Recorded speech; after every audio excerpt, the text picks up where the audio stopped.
Don't give up. Did you ask me this question before over there? I said the same thing. Don't give up. Everyone says don't give up because it's gonna happen, but like, don't get stuck either. Don't just not give up and remain the same thing and hope that everyone catches on at some point. Don't give up. Like, don't give up curiosity. Be able to redefine yourself all the time and like know what that even is.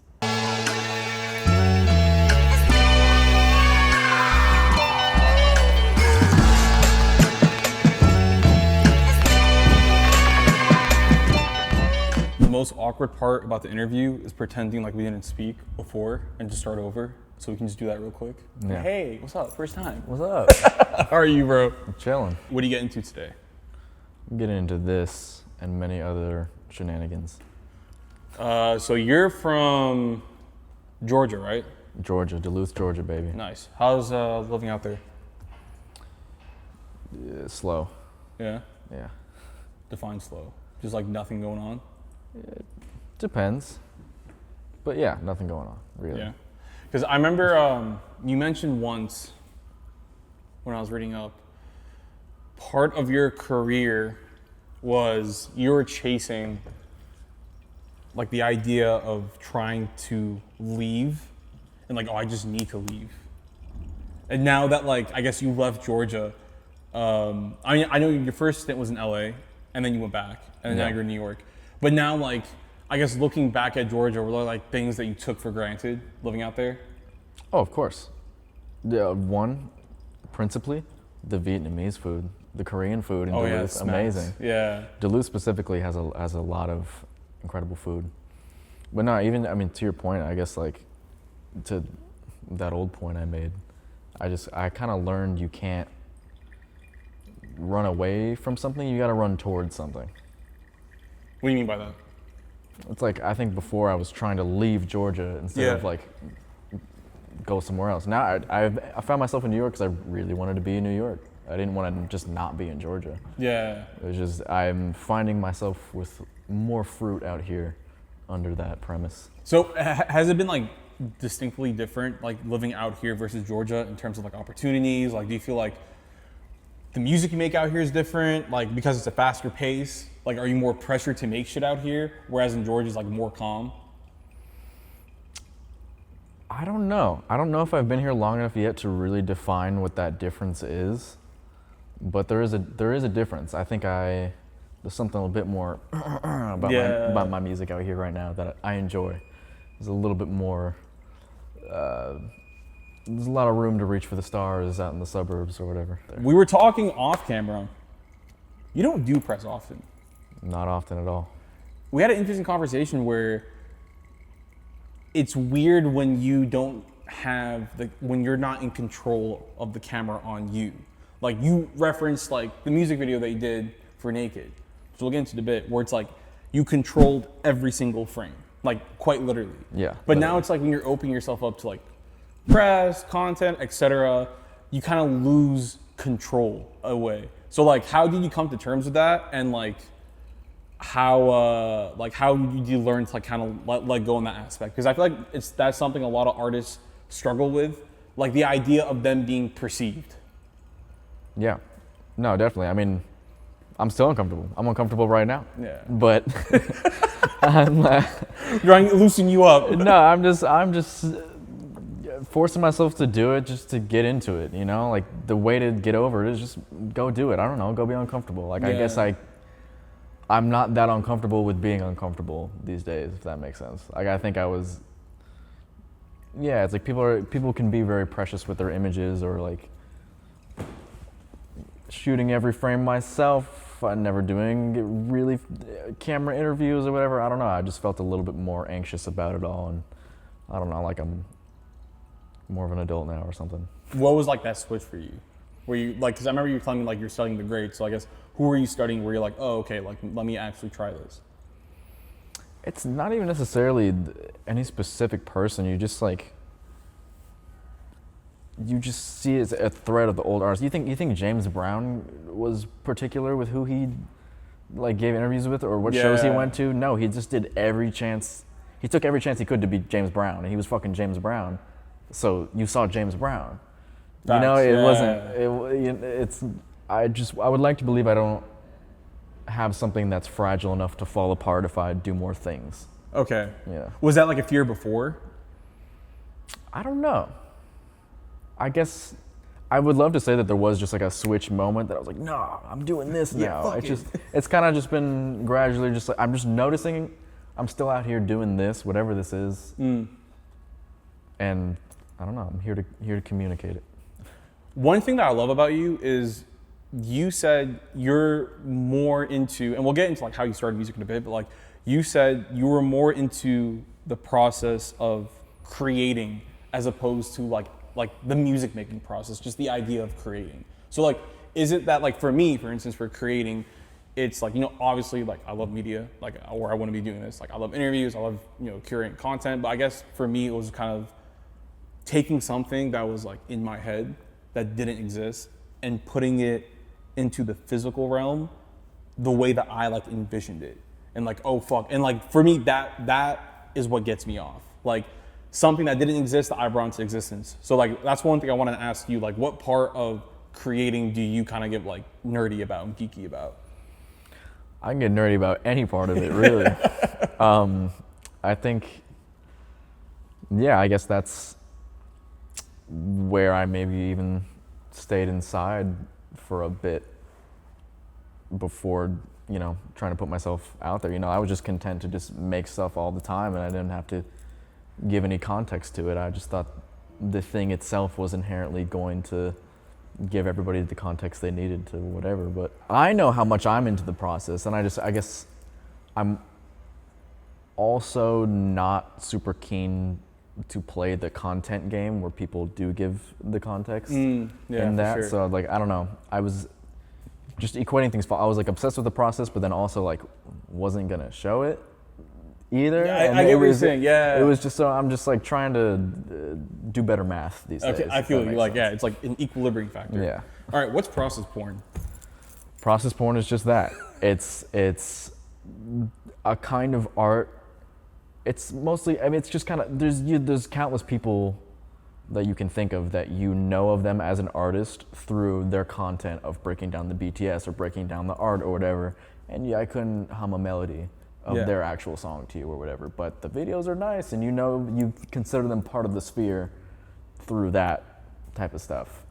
So is it like people fall in love more with watching someone do the process than the actual product in a way? Yeah, which I don't necessarily think is inherently a negative thing. Yeah, it's for just sure. a thing. It's just a different avenue that's opened up with the advent of social media and whatever. Because I know that like when you were talking about the making of Biblickle, that you were really into the process of things, that like, oh, I put this there, and I feel like that's a trap that a lot of people get like into. Yeah. Like I'll be watching like a lot of producer like BTS beat make videos, and they're like, well, actually, I use the OP1 as a pedal, and then I put that into whatever.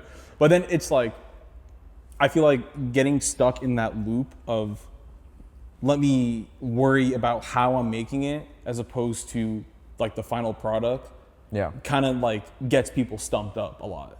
Yeah, it's a double-edged sword because sometimes that's the stuff that even gets me excited enough to create something. Yeah. You know, just kind of having a convoluted process, like my video for Heartbreak Sedative, where the song, the whole genesis of everything for that was this camera setting I had. I was broke. I couldn't afford another camera. I had the camera I shot naked with, which was a Digicam that the pictures looked nice and crisp, but the video quality, the video was ass. The video was terrible looking. But you could shoot it in 10 frames per second, which made it look kind of cooler. Yeah. And I was like, okay, so 10 frames per second. If I speed that footage up by 2, that's 20 frames per second. That's close enough to 24. Yeah. What if so I was like, I worked in the same BPM all year, hired actors on Craigslist, made Really? Yeah. Because I was like, all right, so the genesis about it was like, what's the purpose of speeding and slowing down this footage? Yeah. I created a slow jam in 161 BPM and like a fast like drum and bass song in 161 BPM so that if I had people dancing to the slow jam at 10 frames per second, you speed it up, now they're at 20 frames per second, still on beat, but they look a little. That's really, yeah, okay. They look a little off, and then if you dance to the drum and bass one, slow that down. Now it's 5 frames per second, and they're like this, and still on beat. And I was like, the song didn't exist. I shot that video before the song Heartbreak Sedative exists, and then I was just like projecting the footage on my walls while I was making music, like that process porn. Like I was really into like just like, but it's weirdly, I feel like that's a rare example, at least in my life, where it led me to something that does something for my actual soul. Like that is still one of my favorite songs I made. And I just like got there through a camera setting somehow. Like sometimes it'll tunnel. That's actually crazy. It tunnels you into the right place sometimes. Yeah. So it sounds like you have like a really childlike behavior, like when you're creating. So take me back to then. So like, what were you getting into when you were a kid? Like, who were you listening to? I think the only honest answer I can give is that I was super into like EDM as a kid, and that's where a lot of my genesis for creating music itself came from. Like when I found out you could just make music, that's what I was trying to make. I was bad at it. I was terrible at it. Like it's a very like it's a science, that music. It's really a sound design science. People are I think the whole sound behind EDM is how you're doing the sound design. Like exactly. I didn't realize like how deep it really got to create sounds like that. Yeah. And we weren't super financially well off. I didn't have a single computer as a kid that could handle doing that type of work on the thing. And I didn't, like I just had to learn that the hard way. I was like, oh man, EDM is kind of a privileged art form. You gotta have some computing power. Your family was religious? Yes, my dad is a pastor. Oh, no way. Yeah. Okay. So I grew up in a very religious household, so I'm Muslim. And you said something that I really resonated with, where it's people took for granted the cool things that they grew up on that you had to go find, something to that effect. Yeah. Elaborate on that. Yeah, I just didn't, sorry mom and dad, didn't grow up with like good taste around in the household. It's something that had to be like godly music.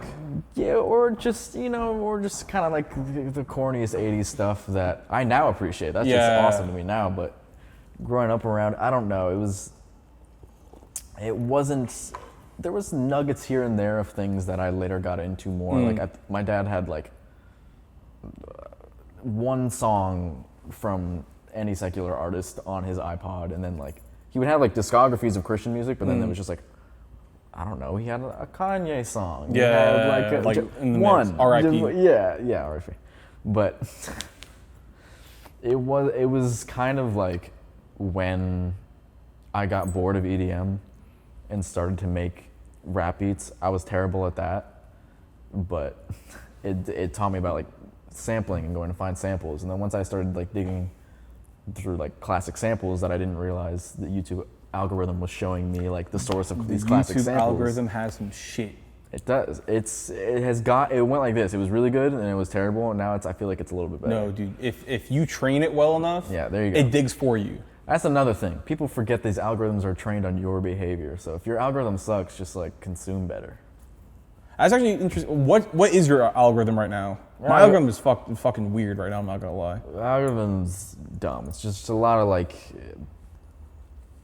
I don't know. I try to say not interested in most music content. I just don't want to see that shit. You know what I'm getting? I'm getting a lot of, you know what coworker music is? Yes. Bro. I love that there is like a algorithmic avenue for coworker music to end up in our ears though. Honestly, I feel like if you consume a lot of music content, you like out of every 10 reel, you're gonna see a coworker music reel. I'm always like, so sometimes I find myself thinking like, damn, did my old coworkers think I made coworker music? No. This is like, dude, like there's this one dude that keeps popping on specifically, and it's just like, I low key, like, I applaud his confidence, because like, wow, like, you really made this, you really saw it, and you're like, you know what? People need to hear this. See, but then there's the rare exceptions that like break through. They get so deep in people's algorithms the coworker music, that it becomes something else, like the I am rectangular guy. I don't know if you've seen that. Yeah.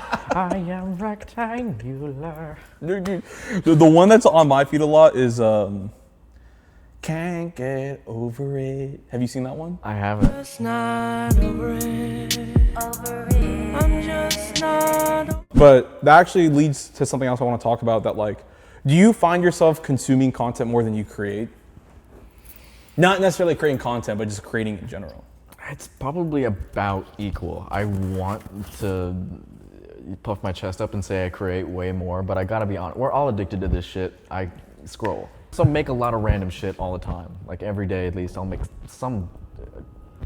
If I make some dumb shit I won't show anyone, that's still worth something. This is a very new amount of access we have. Our brains haven't evolved all of a sudden in the past 50 years to handle this shit. So I just, take care of yourselves out there. What do you think about the access of music too right now? Where it's just like, you low-key don't need to know how to play an instrument. You can VST your way in it. Yeah. Just MIDI notes. And like you can produce decent songs, and you could freak these VSTs to make it sound like you're playing. Because I know with Biblickle, one thing that you were talking about is you wanted to make it as simple as possible. Like you were saying that 100 years ago, like it's either you knew how to play the violin or the guitar or you didn't. Yeah. Like there was actual like musicians, but now I guess the barriers of music opened, so now you have more kids creating. But I feel like sometimes like they over create and forget to like really simplify it. Like it doesn't have to be like this over complex. Definitely. Like I definitely was attracted to simplicity in art for a while there, and like really intentionally putting simplicity in there. And I think maybe slightly ham-fistedly, where the point was maybe slightly missed, and people were just like, "Well, you didn't develop this enough." And I was like, "Well, that's kind of the point." Like I was trying to like show a weird mirror to like how like convoluted and like Dear Diary everyone's lyrics has gone. Yeah. It's like, you can write lyrics that like rhyme. For sure. And that's fun. Yeah. I feel like I feel like people are always just like, no, it has to be like super whatever. But then you kind of lose the intention of the art that way. But then it's like, because I feel like I was so focused on what I didn't want to be, like the thing is, it's like none of this shit matters how you get there if you make something emotionally affecting.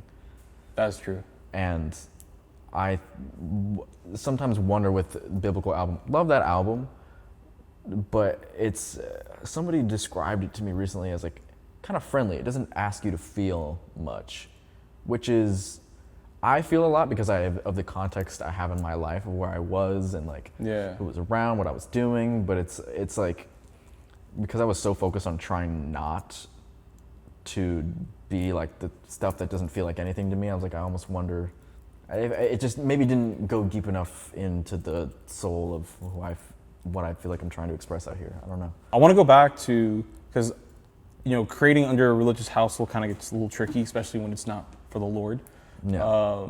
And it's honestly, it's interesting because it's a theme in a lot of the interviews where like a lot more people that I interview, a lot of them actually come from similar upbringings where it's like, they had the religious household and that was kind of like the umbrella over them.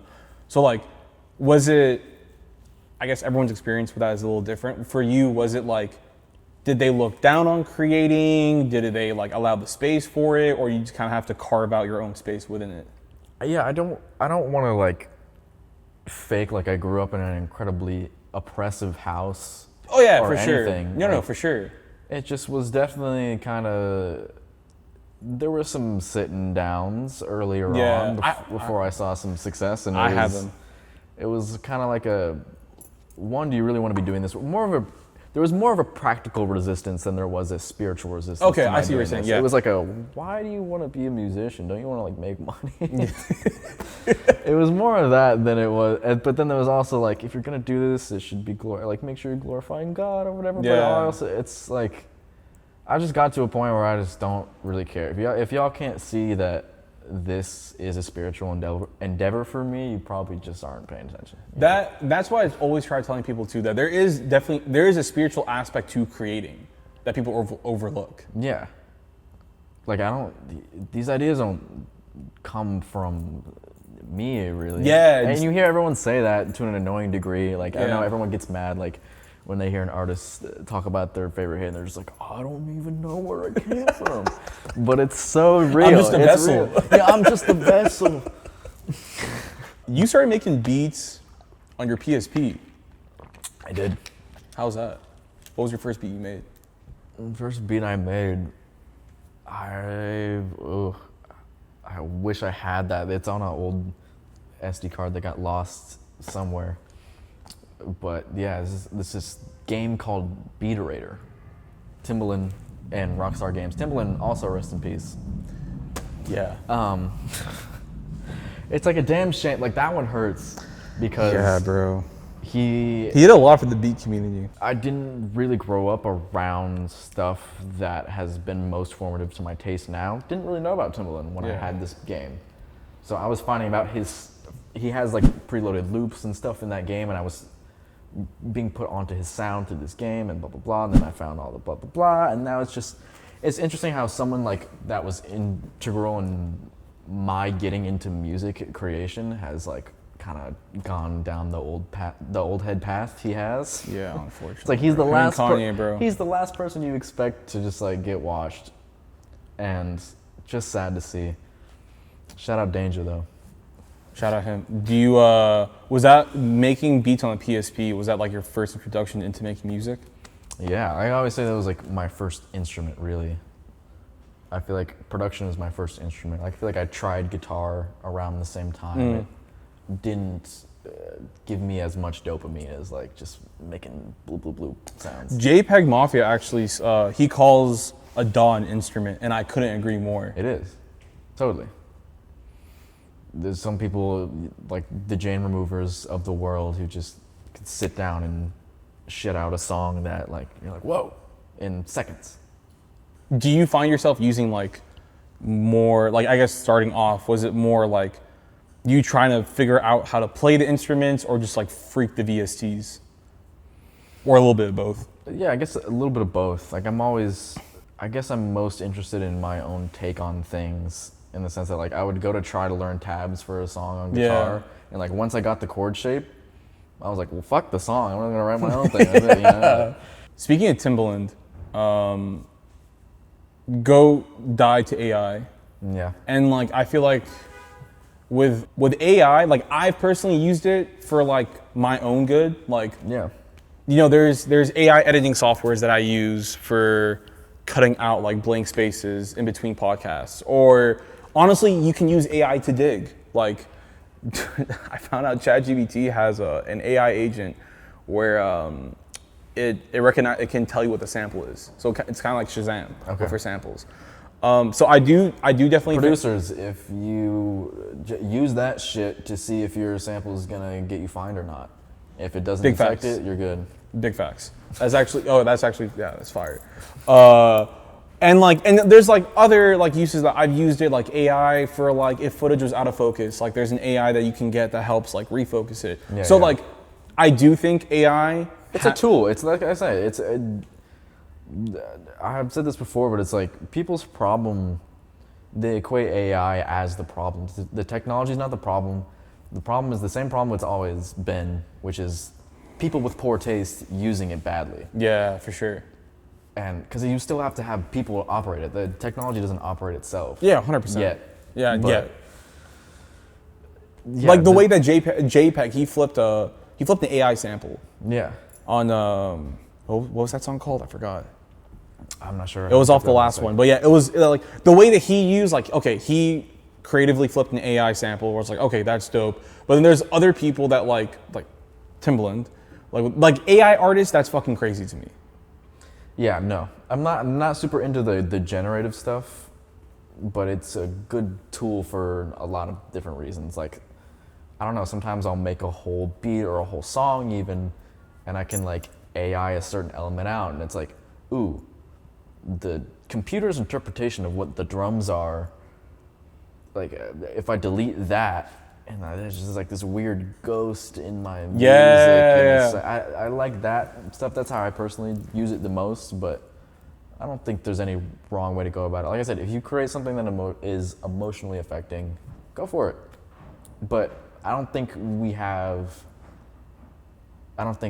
I've been emotionally affected by something that's just purely AI. Yeah, 100%. Because it's too artificial. Like there's nothing human about it. Yeah, I was just with friends at my apartment listening to like some AI generated like soul song thing, and it like sounded good, but like when you really like focus in your ear and pay attention, it's like terrifying. It's like, oh, there's like, oh, you just know. There's a whole YouTube channel that does that. It was just so, I know, there's plenty of them. Yeah. And then people comment, they're like, oh my God, this reminds me of when I was 13. Like people are just totally like having fun with it, but it's just, I don't know, there's something a little off about it all to me.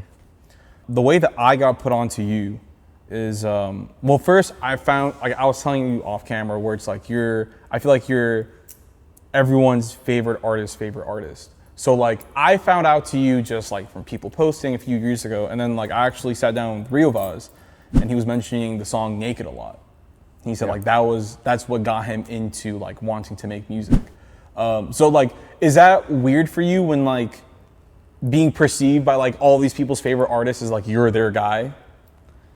It's cool. I'm at a better place with it now. Like it definitely like frustrated me a bit more Really? a few years ago. It's just like like I know I'm brought up in a lot of rooms, and there's a lot of, it's like I'm at a place in my career where like the right people know.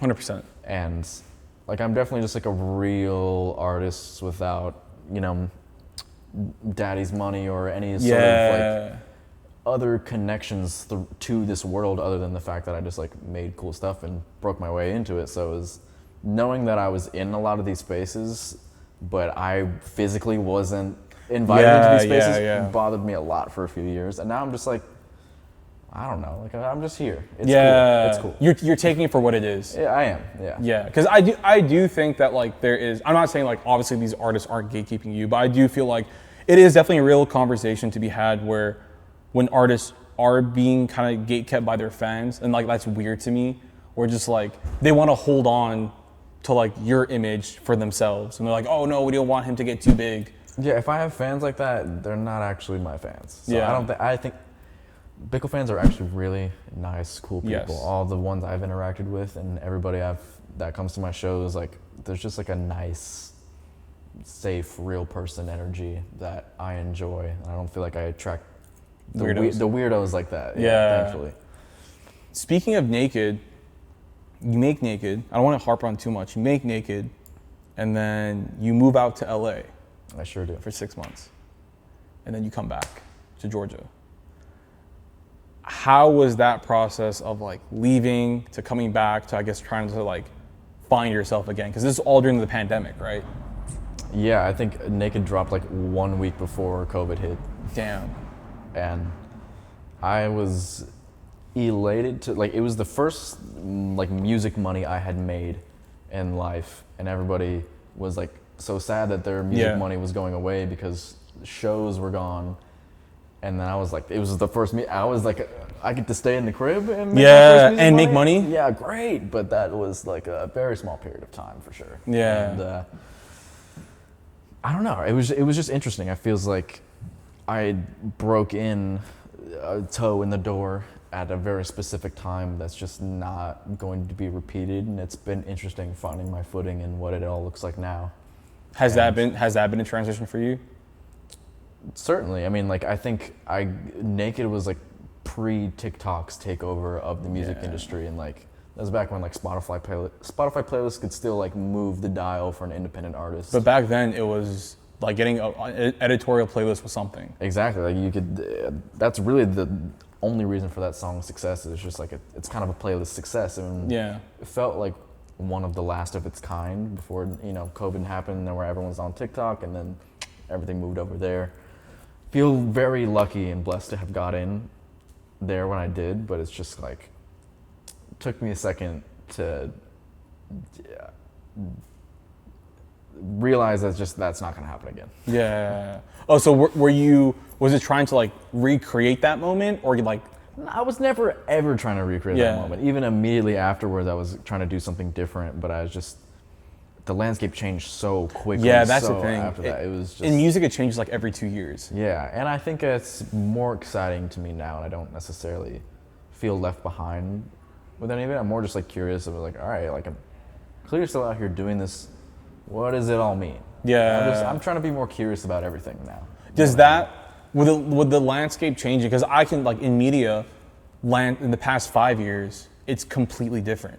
Like when I first started doing interviews, it was like, okay, like there was still room for emphasis on long form content. Like people would sit there and digest it, which I'm not saying that's not the case now. Like there's definitely still an audience for long form, but now it's the bite-sized content. Now it's vertical content. So it like completely, like I had to kind of shift my operation based on the media landscape because that's just reflective of how people are consuming content right now.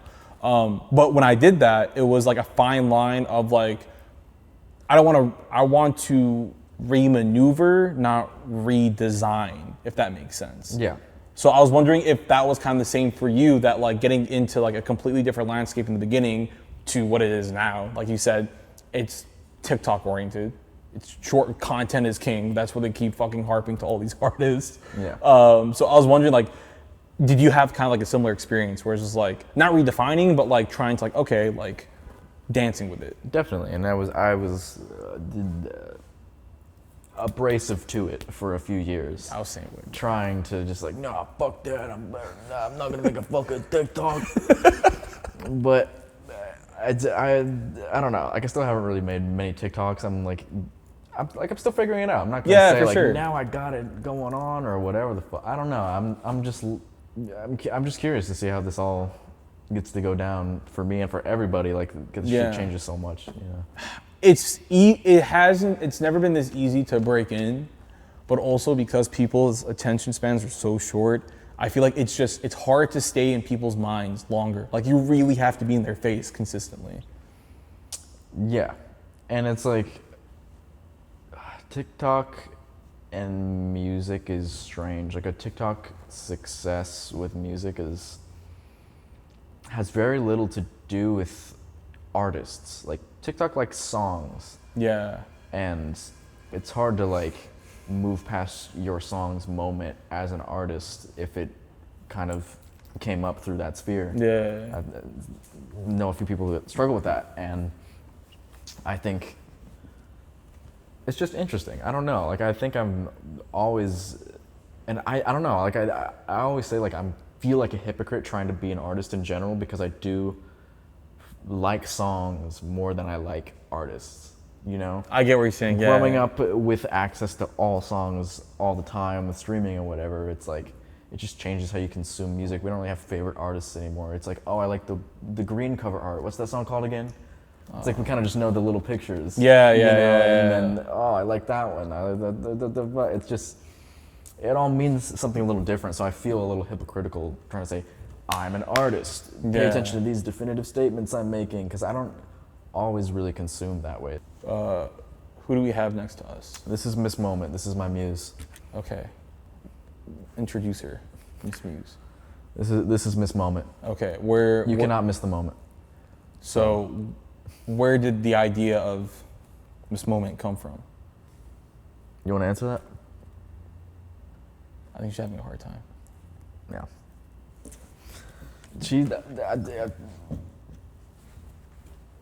You know what? I'm gonna let y'all answer that one. Okay, so it's up to your interpretation. Yeah. Okay, I want to get into gut feeling.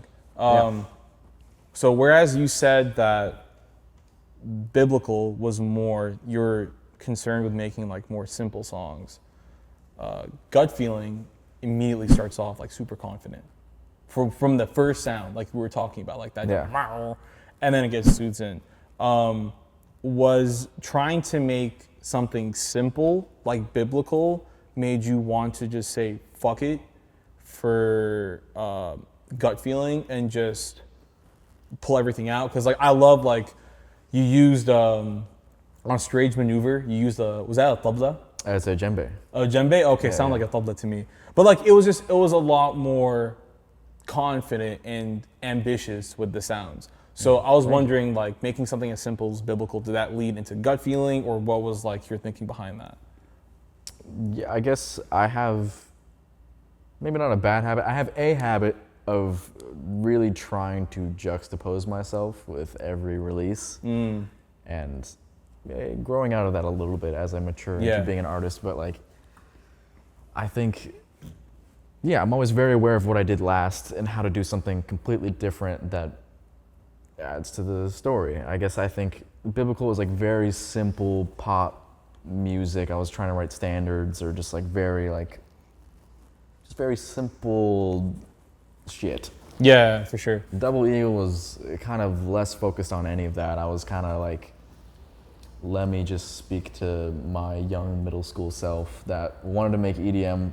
Like I said, was bad at it. Yeah. I can do some of that now, but now I have different tastes and I want to do different things. It's kind of pop music, kind of dance.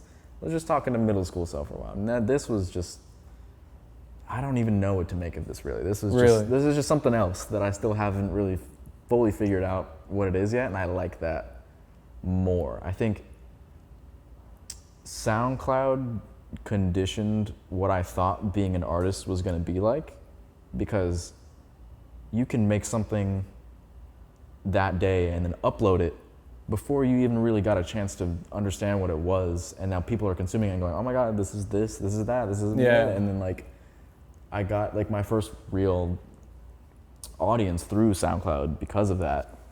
And I think not being able to have enough time to know exactly what I was making or what I was doing was the biggest takeaway I get from that. And I think, I don't know, gut feeling is the first time in a minute I've felt that again, where I kind of was able to cut myself off before I fully knew what this was. Now people like it. Oh yeah, 100%. Everyone's kind of telling me what it is, and I don't disagree with anybody. Does that kind of go in the title of like gut feeling itself? Because sometimes like you're following a gut feeling, you don't know what it is, and like it redefines itself later for you. So could that kind of like tie into it? Exactly. Yeah. And I think there's a danger in an artist. You can pretend that you know everything about something. That you can create something that you know inside and out, and then you're trying to translate what you know about what you made to everybody else, as opposed to just kind of making something. And it's like there are different modes of creating something, and not everything that is created is meant to be shared. So it's like if you know you're going to be sharing something, that's changing what you're making already. And kind of, I'm into now embracing that part of it. And it's like, okay, maybe I need to know less about this if I'm going to share it. Interesting. And then the sharing it kind of becomes the art, and like what everyone reflects back onto it is just, it's all correct, you know, whatever anyone interprets this to be. There's no wrong answer. Yeah. What was the process of making gut feeling? Like, were you starting off with the beats first, or just like song ideas? I tried to be very unformulaic, and every song kind of happens in a completely different way. Sometimes I'll have a voice memo melody that from 2 years ago or something. Sometimes I'm just playing the keyboard, and At Least My Baby Loves Me was like a morning I just that was like a day. And then Strange Maneuvers. Yeah, I don't know. Some of these are like older songs that I just like wasn't able to let go of and wanted to give a good stage. Like Strange Maneuver is older than Double Eagle. Really? Everything on Double Eagle. And I didn't feel like I had enough momentum at the time for people to pay attention to a whole album. Double Eagle was a whole album. Yeah. And I was like, I made it into an EP because of Strange Maneuver. I was like, this is like my favorite song. If people like skip over this, I'm gonna be sad. Interesting. So I was like, let me just like. Do you find you find yourself going back to old ideas often? And I don't know. I guess I try not to. I'm always like, no, forward motion, new shit only. But some things are worth not letting die. I don't know. It's like you said, it affects you emotionally. Who cares when it's from, how you got there, whatever's happening. There's just a couple, like Something Tells Me is probably the oldest one. Was there any juxtaposition in terms of like the lyrics and like the soundscape, like in terms of like, okay, because they're really sad lyrics at times, and then like for instance, Crying on the Dance Floor, it's like a dance song. Yeah. But then like the lyrics are just like, fuck, like I want to cry. So was that intentional, creating that juxtaposition between like sound design and lyrics, or was that just came out? I think years ago that was intentional. Like even Naked was the intentional version of that premise to me. Like how do I make you think on the dance floor but still dance? Yeah. But I think just me focusing on that for so long, like I didn't think about that shit at all on this one. It's just kind of it was just where I was in life, getting out of a long relationship and having the muscle memory of making a lot of fun music. Yeah, for sure. Combined into whatever this is. So if there's something you want people to come out of gut feeling, what is it? Listen to your gut feeling. That's it. We all receive what that is. We all know what that is. When you say listen to your gut feeling, it kind of makes you you're like ooh yeah, like we kind of know what that is inherently, and it's really hard. There's a lot of factors in our lives that tempt us not to listen to it because there's things going on. We got certain factors, blah blah blah. We got to upkeep whatever life you've built. And then sometimes your gut feeling says, no, go over here. And you're like, but I'm over here and everything's together. And your gut feeling is like, no, like, do that. Like, I don't know. I just find that you will pay for not listening to that. Like, the gut feeling won't go away. It'll just like, go over here for a second. Yeah. And come back. Like, it's not gonna let you ignore it. For sure. So you better get in tune. One thing that I want to bring up, so there's actually someone waiting outside. He's actually from Atlanta as well, so Georgia area. So like, to me, it's just so interesting, like, because he has a completely different sound. Yeah. To me, it's just very interesting how like greater Atlanta area has like so many different pockets of genres. That's kind of the scene of Atlanta. It's like a bunch of people doing their own thing. Yeah. And it's just like, interesting. Does that like seep into the way that you made like your music, or like you just kind of separated yourself? Yes and yes. Okay. I think that is sort of the like that. Like I said, like that is the scene. Like you don't really get respect in Atlanta without doing your own thing. There's not really like one central sound happening, at least in like the underground of coming up as a DIY artist. It's like you really kind of. I feel like Atlanta didn't start treating me as one of their artists until I found success outside of Atlanta, which I'm not going to say is Atlanta's fault. Like I think anyone who grows up in any city experiences that, but it was just interesting. I definitely noticed it, and I really appreciate that now. I don't at the time, like I said, a little frustrating. Now I'm like hell yeah, I got my own thing. Are there any Atlanta artists that you're peeping out right now? Ezra Pounds. Ezra Pounds? And his band Hensley's. And his solo music. Okay. I'm gonna go to the beach. Before we close, if there's one piece of advice you'd give to artists right now, what would it be? Don't give up. Did you ask me this question before over there? I said the same thing. Don't give up. Everyone says don't give up because it's gonna happen, but like, don't get stuck either. Don't just not give up and remain the same thing and hope that everyone catches on at some point. Don't give up. Like, don't give up curiosity. Be able to redefine yourself all the time and like know what that even is. My guy, appreciate you pulling up. Of course. Where can people find you at? Everywhere. Everywhere? Bickle everywhere? Bickle worldwide, everywhere. Okay, perfect. Appreciate you, bro. Absolutely.